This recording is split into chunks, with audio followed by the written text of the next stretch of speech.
welcome back to the Football Corner Podcast. I'm your host, Jeremiah Queen. And before we get started recapping the first month of the 2022 NFL season, I would like for all my viewers out there who is watching me on YouTube to subscribe to the YouTube channel. And if you're listening to me on a podcast app, I would like for you to subscribe to the podcast. Let's cue it up.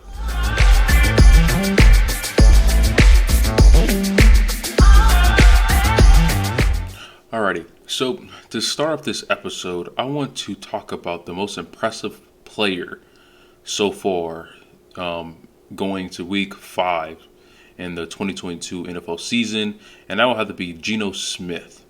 Now, Geno Smith has shocked everybody in the media in terms of what he has done statistically and what he has provided to the Seattle Seahawks offense. He's averaging 259 yards passing a game. He's number one in completion percentage. He actually broke an NFL record to the first 4 games of the season. He's completing 77% of his passes, which is outstanding. He's nearly shooting at 80%, which is unheard of, right?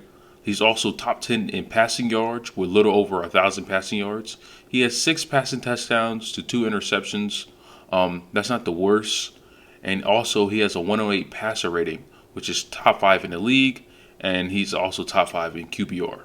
So Geno Smith by far has been the most impressive player so far through the first 4 weeks. And it's not just the statistics that make him stand out. It's the fact that he had to replace arguably, the greatest Seahawk of all time, Russell Wilson. And the fact that he has better numbers through the first 4 games than Russell Wilson does. And they have the same amount of wins, including beating him head-to-head in week 1. And Geno Smith has not had this much pressure. He has, it's expected for him to not play well or not be productive. And he's just, showing all the doubters wrong about what he is as a quarterback in this league. And we'll see if he'll be able to revitalize his career this season. And hopefully, maybe the Seahawks will do big things in the future. But so far, the most impressive player of the 2022 NFL season is definitely Geno Smith, the quarterback for the Seattle Seahawks. So now that we already talked about the most impressive player this season, it's only fitting if I talk about the most impressive team this season, in my opinion. And the most impressive team will have to go to the New York Giants. Now, the New York Giants have had a outstanding start to their season. They have won 3 out of their first 4 games. They are 3rd place in their division, which is, and it sounds bad when you say it like that, but number 1, first place will be 4-0 Eagles, and then the second place team will be the 3-1 Cowboys. So this is like the first time they have started this well since 2016. And in 2016, they went to the playoffs. I understand they didn't have the playoff outcome that you wanted, but that's beside the point. And what I like about what the Giants are doing is that Brian Daboll is leading to their strengths correctly. See, now, in previous coaches for the Giants, when Daniel Jones became the quarterback, were trying to make Daniel Jones out to be a Tom Brady, Aaron Rodgers, Pat Mahomes. Like, these quarterbacks start throwing 30-plus times a game to win the game. And Daniel Jones is not that guy. And you don't have to be. So Brian Daboll is showing that. So Daniel Jones, like last year, you got to see in the second and third season, you got to see that Daniel Jones was mobile, right? He's able to run. You could use him on design run plays. And Brian Daboll is using that to his advantage. So the Giants are the number 1 rush team in the NFL. They're averaging roughly over 190 yards a game.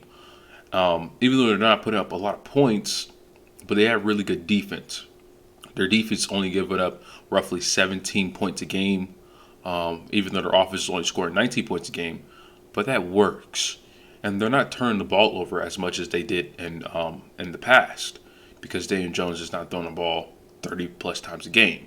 It's more like he's throwing under 20 pass attempts a game, which works. And he has roughly 7 to 8 rushing attempts a game. That helps the team. because you have Saquon Barkley, who leads the league in rushing yards and yards from scrimmage, and then you add that with Daniel Jones' running ability, it provides a little spark. So now the Giants, I still think they're like a 7-win team, but when it comes to the end of the season, 6 wins, 7 wins, I think they'll be very competitive. I think I still need to see more from the Giants in the future. They have a tough task. They have to go to London this week to play the Packers, and the Packers are playing really productive football. So I think it should be an interesting matchup. And Daniel Jones left the game in week 4 with the ankle injury, so we'll see if he'll be able to play in that game. But I think the Giants, they'll stick around. They'll stick around going to like week 13, week 14. They'll be productive. They'll give teams a run for their money. But I really do like what I've seen from Brian Daboll as the head coach of the New York Giants.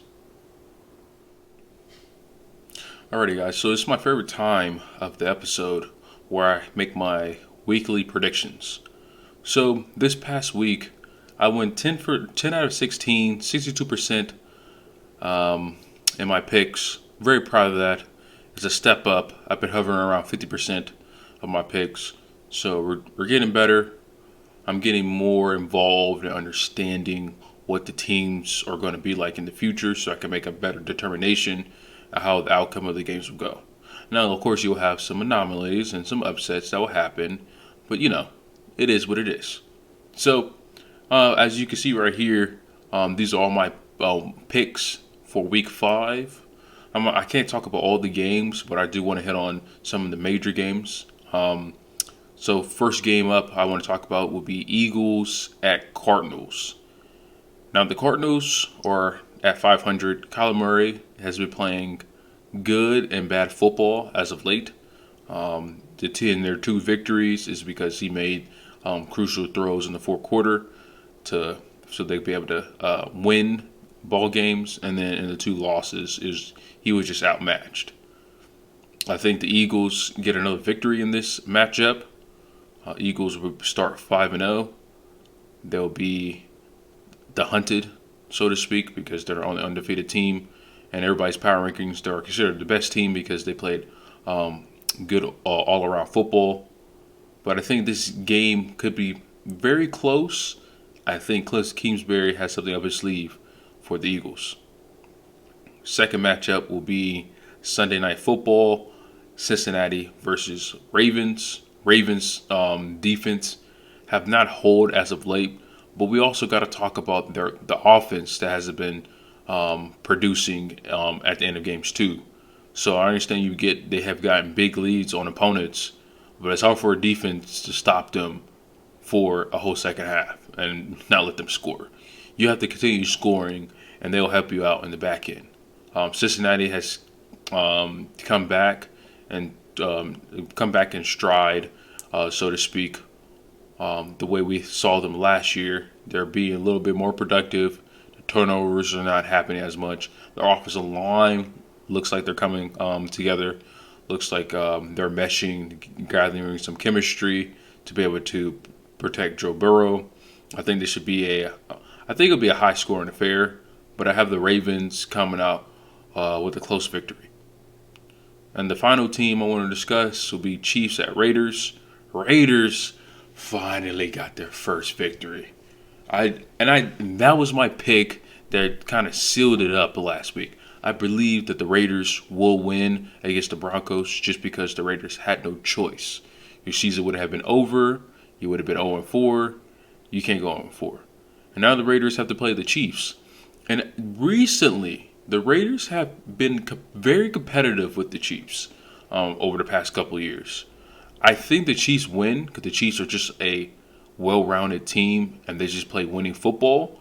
But I wouldn't be surprised. Like, this game feels like an upset to me, but I don't have the guts to pick against Pat Mahomes. Even though I do love me some Derek Carr, I liked what the pieces they have on offense and defense for the Raiders. But I can't count out the Chiefs. Andy Reid. Andy Reid's is a mad genius when it comes to calling offensive plays. And I think the Chiefs get the victory in week 5. Thanks for watching and listening to the Football Corner podcast. Podcast episodes will be dropped on Mondays and Fridays, as well as YouTube videos on Mondays and Fridays. You could click the link in my description or to follow the social media links to my podcast social media pages. And also, you'll be able to stay up to date on new drops, new takes, and all that good stuff. Thanks for watching. See you next time.